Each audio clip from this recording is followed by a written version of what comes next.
Vous pensiez que la descente de l'Atlantique Sud était plus cool pour les marins, mais pas si sûr. Après le poteau noir, c'est au tour de l'anticyclone de Sainte-Hélène de causer des problèmes aux marins.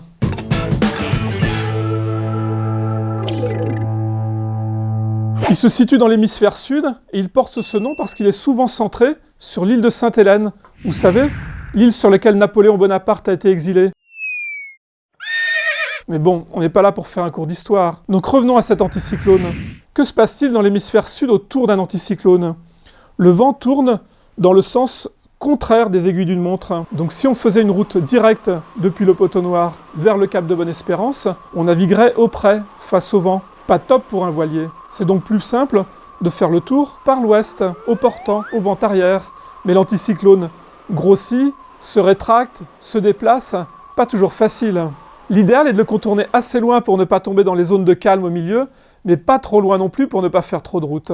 Et si on a un peu de chance, il y a une dépression qui va descendre du Brésil, le long de la zone de convergence de l'Atlantique Sud.